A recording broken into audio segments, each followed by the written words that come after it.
গোটেই ইলেকশ্যনৰ সময়খিনি গোটেই ৰাতিখিনি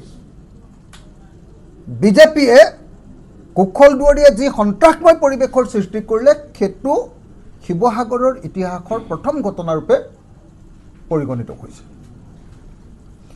তেনেকুৱা প্ৰেক্ষাপটত আমি সকলোৱে গম পাওঁ যে শিৱসাগৰত কুশল দুৱাৰীয়ে স্পষ্ট ভাষাৰে কৈছে যে এইবাৰ ৰাইজৰ দলৰ সভাপতি আৰু তেওঁৰ প্ৰতিদ্বন্দ্বী প্ৰাৰ্থী অখিল গগৈক তেওঁ হত্যা কৰিব। আৰু এইবুলিও তেওঁ স্পেচিফাই কৰি দিছে যে কাউণ্টিঙৰ দিনা, ভোট গণনাৰ দিনা অৰ্থাৎ 4 মে তাৰিখৰ দিনা 200 যুৱকে আক্ৰমণ কৰি মোক হত্যা কৰোৱাব। শিৱসাগৰত কাউণ্টিঙৰ দিনা কুশল দুৱাৰীৰ পোহনীয়া 200 যুৱকৰ জৰিয়তে আক্ৰমণ কৰি কাউণ্টিঙৰ সময়ত, কাউণ্টিঙৰ ৰিজাল্ট দিয়াৰ সময়ত অখিল গগৈক আক্ৰমণ কৰি হত্যা কৰিব বুলি ইতিমধ্যে তেওঁৰ ঘনিষ্ঠ যথেষ্ট মানুহৰ আগত কৈছে আৰু এই সম্পৰ্কে আমাক বিজেপি দলৰ বহু মানুহে অৱগত কৰিছে।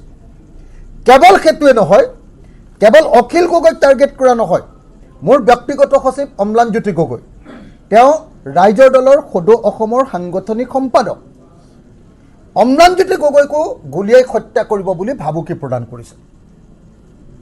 তদুপৰি গুৱাহাটীৰ এজন সাংবাদিক ইয়ালৈ আহিছিলে অৰূপ কুমাৰ কলিতা বুলি, অৰূপ কুমাৰ কলিতাকো গুলীয়াই হত্যা কৰিব বুলি ভাবুকি প্ৰদান কৰা বুলি মই জানিব পাৰিছোঁ। গতিকে কুশল দুৱাৰীয়ে এটা সন্ত্ৰাসময় পৰিৱেশ সৃষ্টি কৰাৰ কথা আমি সকলোৱে জানো। মই নিজে আপোনালোকক দেখুৱাইছোঁ যে কুশল দুৱাৰীয়ে অকল আমাৰ শিৱসাগৰতে 69জন মানুহক গুলীয়াই হত্যা কৰিছে।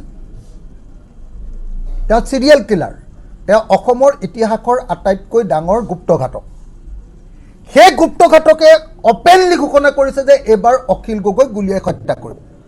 এইবাৰ অখিল গগৈক যুৱকৰ দ্বাৰা আক্ৰমণ কৰি হত্যা কৰাব।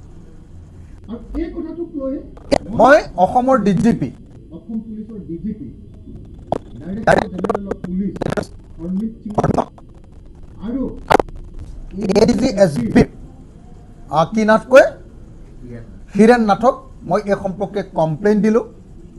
কালি তৃতীয়খন কমপ্লেইন দিলোঁ আৰু তৃতীয়খন কমপ্লেইন দিয়াৰ পাছতো তেওঁলোকৰ পৰা একদম ইনডিফাৰেণ্ট, একদম গুৰুত্ব নিদিয়া, একদম ইনডিফাৰেণ্ট উত্তৰ আহিছে যে তেওঁলোকে মোৰ এনেকুৱা মানে নিৰাপত্তা কিবা বিঘ্নিত হ'ব বুলি তেওঁলোকে নাভাবে।